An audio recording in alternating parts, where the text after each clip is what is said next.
وبركاته. أحمد الله تعالى إليكم وأصلي وأسلم على سيدنا محمد وعلى آله وصحبه أجمعين. الله tumwebaza akyatuwadde omukisa guno okubanga tukyali balamu. Tumusaba Allah subhanahu wa ta'ala afule ebigambo bino eby'omugaso eri abo bonna ababiwuliriza. Tujja kugenda mu maaso tubeere nga tubyogera, tubeere nga tubijjukiza, tusobole abantu ffenna okutwaliza ewamu, ffenna tubeere nga tubyeyigiriza. Kubanga omusomi asooka, omuntu asooka okuganyulwa mu bigambo bino ate yoyo yennyini abisomesa. Omusomesa yasooka okugobolola mu ebyo nnyini byasomesa. So newankubadde nga mbisomesa nga tejjukanya nabyo, naye ate nze nsooka okuba nti mbifunamu. Nsaba Allah subhanahu wa ta'ala angase nabyo, abigase nabyo n'abo bonna ababiwuliriza, tusobole okuba nti tubigobololamu. Olwaleero insha Allahu ta'ala njagala tutunuulire ku ebyo ma yantafi'u minhu almayit, omufu bintu ki byagobololamu min kwegamba oluvannyuma lw'okufa kwe. Bintu ki mufa abalamu oba oli awo mu ngeri emu oba endala, ebimu bidde erifa abalamu bitusobola okukola. Omuntu oyo aba atufuddeko n'asobola okuba nga yantafi'u bihi, ng'aganyulwa agobololamu ekyo kyokoze ba'da mautihi, oluvannyuma lw'okufa kwe. Ogwo muteeko gumu. N'omuteeko ogwokubiri, ebyo byasobola okuba nti agobololamu ye kennyini nga yabireka abikoze eki, nga yalabika abikoze. Ezo ze zimu ku ngeri ebbiri omuntu aba afudde zasobola okusigala nga agobolola ba'da mautihi, oluvannyuma lw'okuba nti afudde. Saba Allah subhanahu wa ta'ala atuwe okuwuliriza okulungi mu bigambo bino.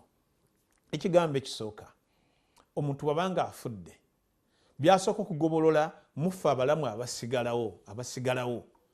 Ffe nga ffe abalamu byasooka okutufunamu ffe bwe bugumiikiriza bwe tukola, wal istirja ila Allah, n'okubanga ensonga zonna ez'okufa kwe ezituguddeko tuzizza eri Allah subhanahu wa ta'ala. Al istirja, tubagamba ekigambo al istirja tuba tutegeeza omuntu okugamba ekigambo ekigamba nti inna lillahi wa inna ilayhi raji'un.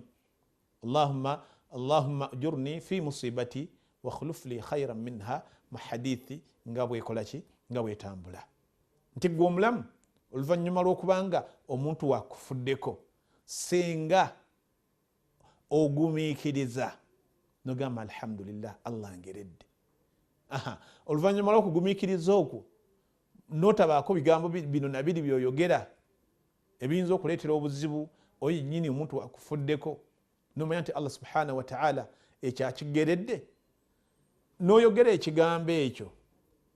Owekiba Nabbi sallama kyatuyigiriza kyetuyita istirja, inna lillahi. Bwe mbanga nkyogera muwulize engeri gye nkyogeramu, kubanga bangi bambi bwe tuba tukyogera abamu tukyogera bubi. Naye ekigambo ekituufu, kubanga jjukira ti ekigambo kino kitundu ku aya ya Qur'ani, Surat al-Baqara, inna lillahi wa inna ilayhi raji'un. Abamu bajja bagamba nti inna lillahi wa inna ilayhi. Batosogedde bulungi, togamba nti inna lillahi wa inna ilayhi. Abalala bagamba nti inna lillahi wa inna lillahi raji'un. Ekituufu gamba bwoti ti inna lillahi wa inna ilayhi raji'un. Allahumma ajurni fi musibati wa khuluf li khayran minha. Kyatule bulungi osobola okufuna empeera zaakyo. Kitegeeza ki?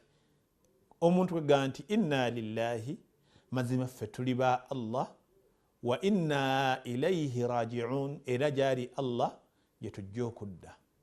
Allahumma ajurni fi musibati, ay Allah nkusaba ompe empeera mu kizibu kino ekintuuseeko, wa khuluf li khayran minha, obeere ng'onzirizaamu ompanyisizaamu ekisinga okuba nti kirungi.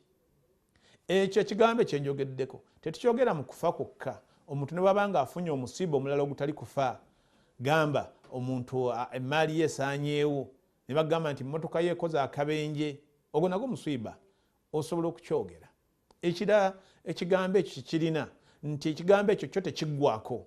nga bwe tukyogedde ku kigambo kufa oluusi abantu bafa batufaako batusigala ku mitima mukadde we yakufaako taata we yakufaako maama we yakufaako mukyala we yakufaako balo yakufaako ekigambo ekyo tekiggwako kubanga jjukira nti oluusi wojjukira omuntu oyo yakufaako ate oluusi okusaasira kukomawo mu mutima gwo enyiika ekomawo naye bawuliranga enyiika edda ekigambo ekyo tekiggwako ddamu okyogere Allah subhanahu wa ta'ala ajja kukoozaako ennaku eri eneeba ekugenzeeko ku mutima naye wabaawo nga wayiseewo ebbanga kyogere ti inna lillahi wa inna ilaihi raji'un allahumma ujurni fi musibati wa khuluf li khayran minha buli wowuliranga ennaku y'omuntu wo ng'ekomyewo ku mutima omujjukidde ekigambo ekyo ddamu okyogere omutima gujja kuddamu ennaku eguggweeko ate omuntu oli ajja kuddamu Allah subhanahu wa ta'ala abeere nga amuwa empeera z'omuntu we yasigala nga mulamu. Ekyo kigambo ekisooka. Ekigambo ekyokubiri as-salatu alayhi ba'da mautihi. Kyetuzzaako omuntu bw'obanga ofunye omukisa ogusaalira ku muntu wo byebyo ebigambo ebintu ebikolwa abalamu eri abafu ne babeera nga babigobololamu kiri nkimaze. Ekyokubiri as-salatu alayhi, omuntu oyo kwe kubanga wenyigira mu kumukola ki, mu kumusaalira.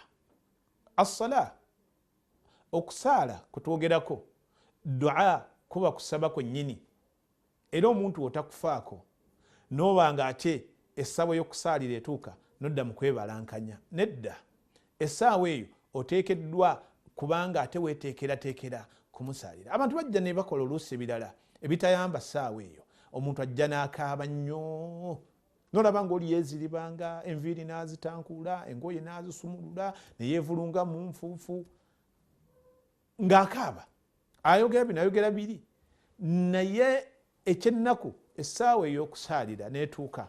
Essaawa ey'okusaalira weetuuka, awo olabira omuntu ki abadde ayagala omuntu ono afudde ng'amubadde ku mutima era ayagala amusabire. Sikaaba kuli okwo ku ssaawa eyo twagala omuntu abeere ng'asabira munne. Kati beera nga weetaba mu kumusaalira.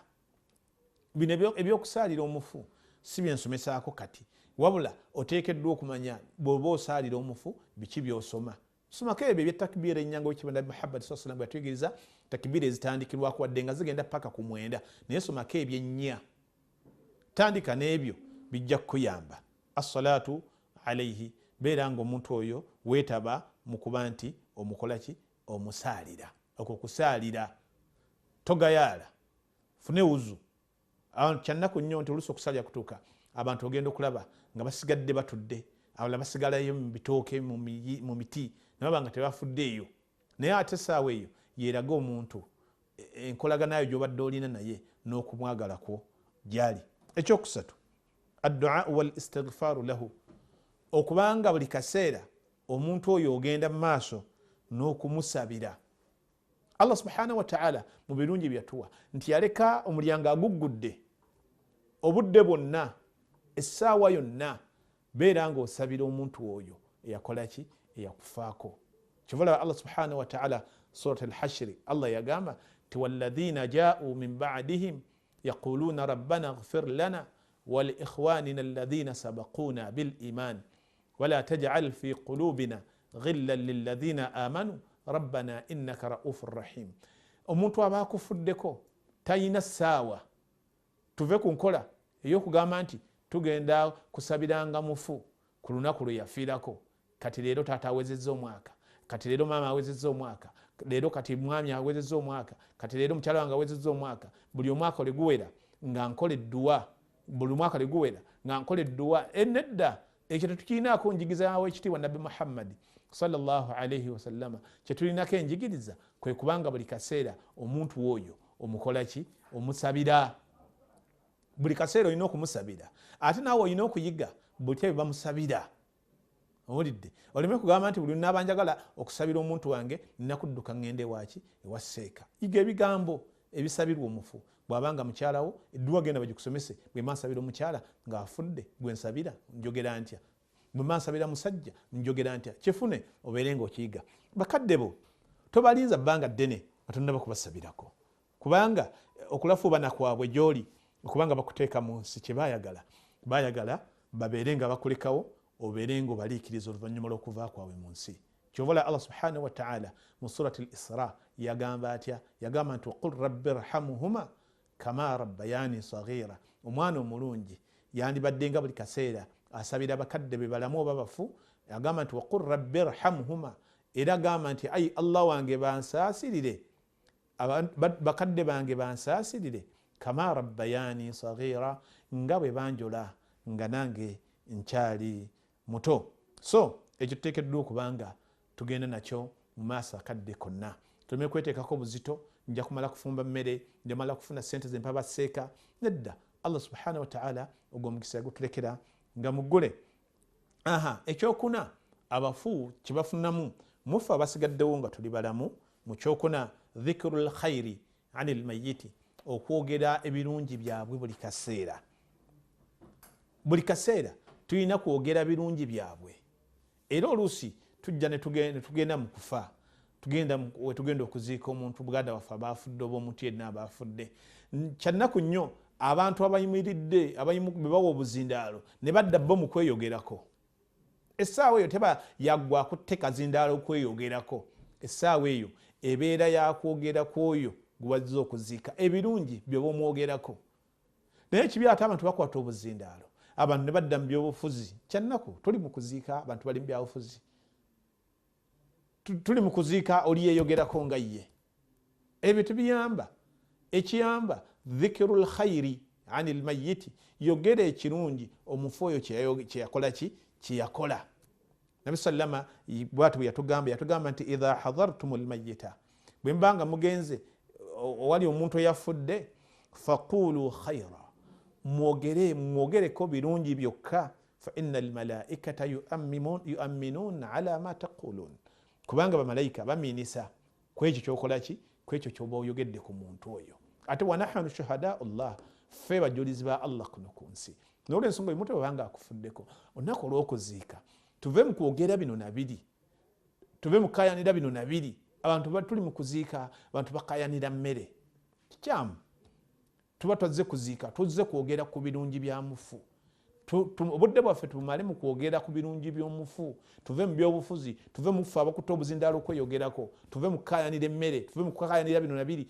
Obwongo bwaffe bwonna tubuteeke mu kwogera ku birungi byaki bya mufu. Owekiba Nabi Muhammad sallallahu alayhi wa sallama agambye nti faqulu khayra, mumwogereko birungi. Fa innal malaikata yu'minuna ala ma taqulun, kubanga bamalayika bamiinisa basaba Allah akkirize ebirungi ebimwogera ku mufu byabeera akoze. Ekigambo ekyokutaano oba ekintu ekyokutaano afe abalamu kyetukola nekibanga omufu akigobololamu ziyaratu qabrihi au qabriha, ogenda okulambula entaana y'omuntu oyo aba yafa. Mu kulambula entaana y'omuntu oyo aba yafa nakyo kirungi nnyo, kubanga wekitiibwa Nabi Muhammad sallallahu alayhi wa sallama ayina enjigiza gye yayigirizaamu bwe tuba tugenze okulambula entaana biki bye twogera.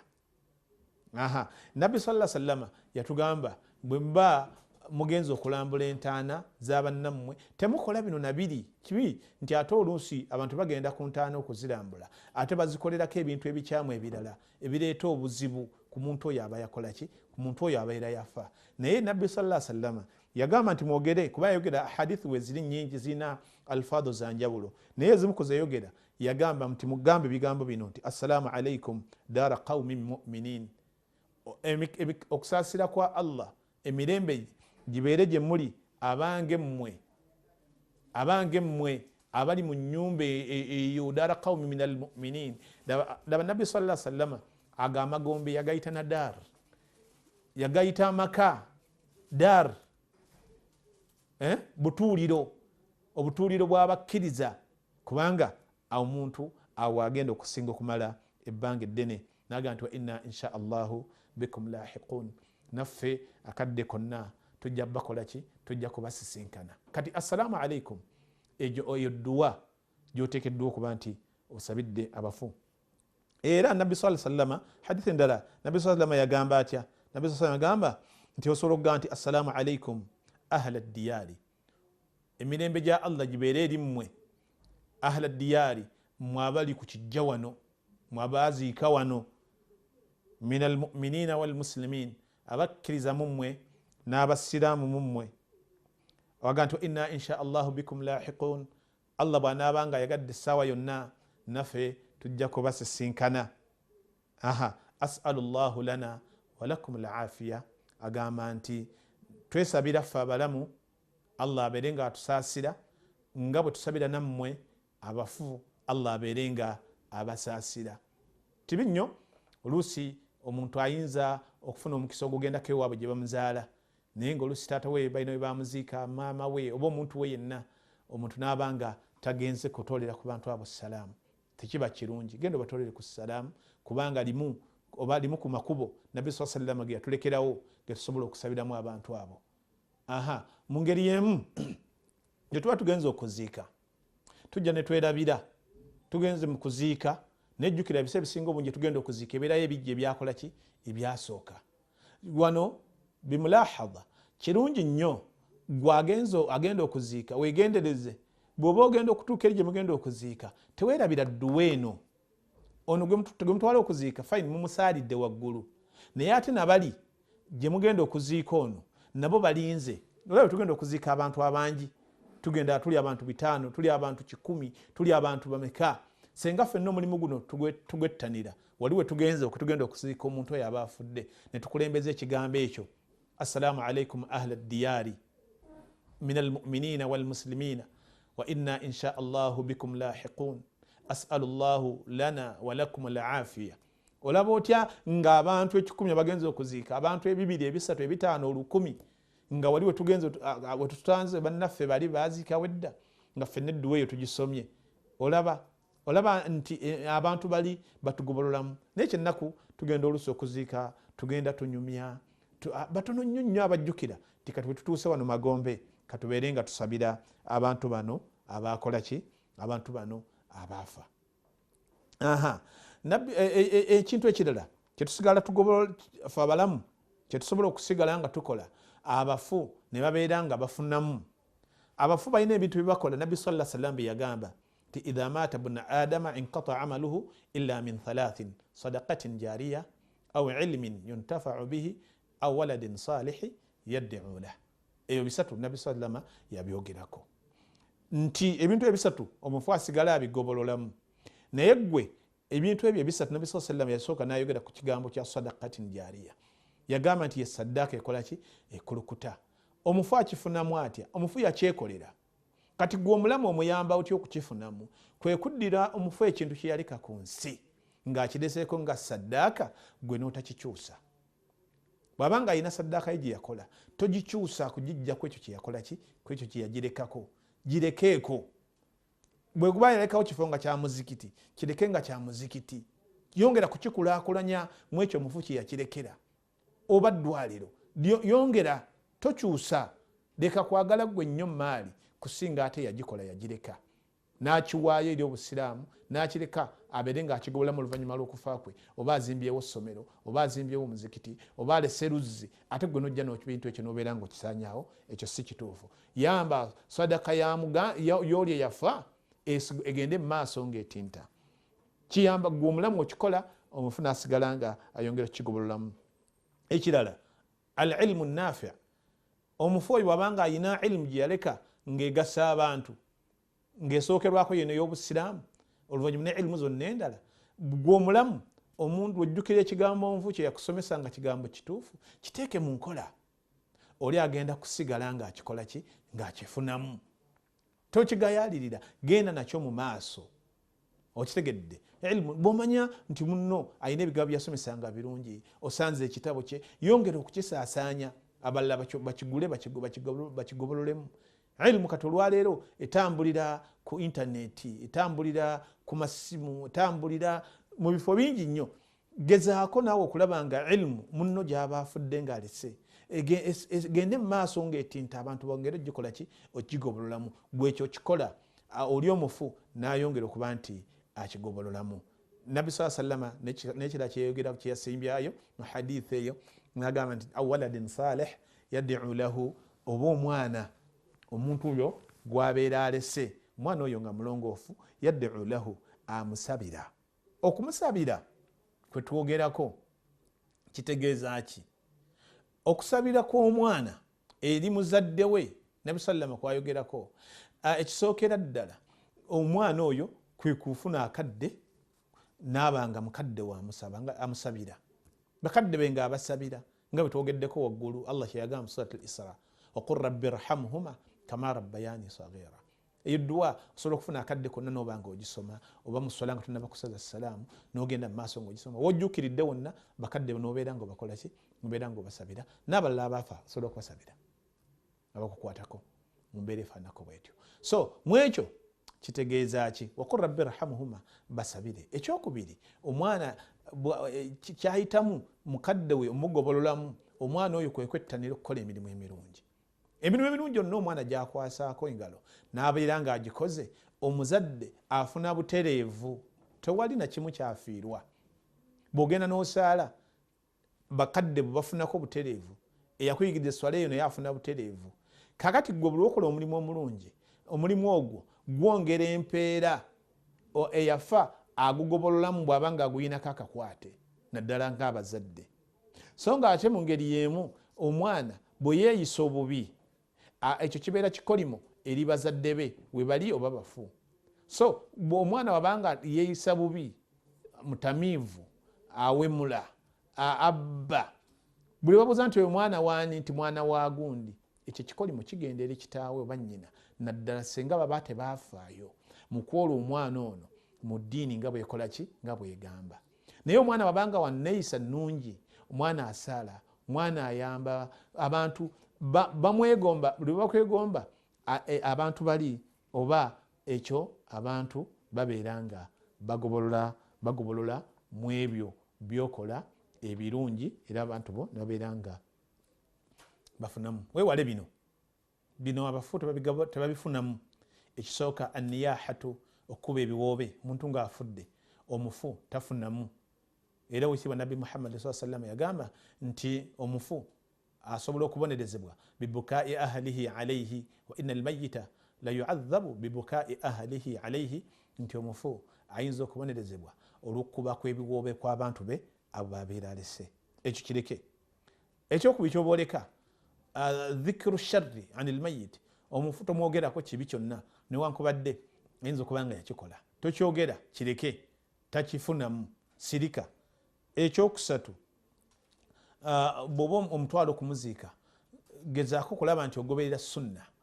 Togamba nti ngenda kugoberera nga ye bwe yalaama. Bw'abanga yalaama ng'alaamidde mu sunna, fine. Naye bw'abanga yalaama nga kyeyalaama tekiri mu nkola yawakibwa Nabbi Muhammad sallallahu alaihi wasallam, gwe yamba obeere nga omutaasa. Ekyokuna, tozimba ku ntaana ye, tozimbako. Nabbi sallallahu alaihi wasallam yakigaana. Ekyokuzimbako gwe okikola lw'okwagala okweraga nti olina ssente oba oli wakitiibwa nnyo, naye ye omufu takifunamu. Nabbi sallallahu alaihi wasallam yatugaana okuzimba ku ntaana, n'atugaana okutuula ku ntaana, n'atugaana okuwandiika ku ntaana. Ebyo yabitugaana owekitiibwa Nabbi Muhammad sallallahu alaihi wasallam. Entaana yennyini okugizimba oba okugizimbako obuyumba, ebyo Nabbi sallallahu alaihi wasallam yabikola ki? Yabigaana. N'olw'ensonga eyo ebyo byenjogeddeko ebisembeyo ebina tobikola. Omufuwo tajja bifunamu mpeera, wabula ajja kubanga ate abifunamu kubonerezebwa ewa Allah subhanahu wa ta'ala. Tumusaba Allah subhanahu wa ta'ala atusonyiwe, asonyiwe n'abo Allah subhanahu wa ta'ala byajjulula. Allah asonyiwe bakadde baffe abo byajjulula. Allah abasaasire abakyaliwo nga balamu. Allah abawe obulamu obulungi. Tumusaba Allah subhanahu wa ta'ala atuwe obulamu obulungi kuno ku nsi, ate abeere nga atuwa nejjana ku nnaku lw'enkomerero. Allahumma inna nas'aluka aljannata wa na'udhu bika minan nari. Wa sallallahu ala sayyidina Muhammad wa ala alihi wa sahbihi.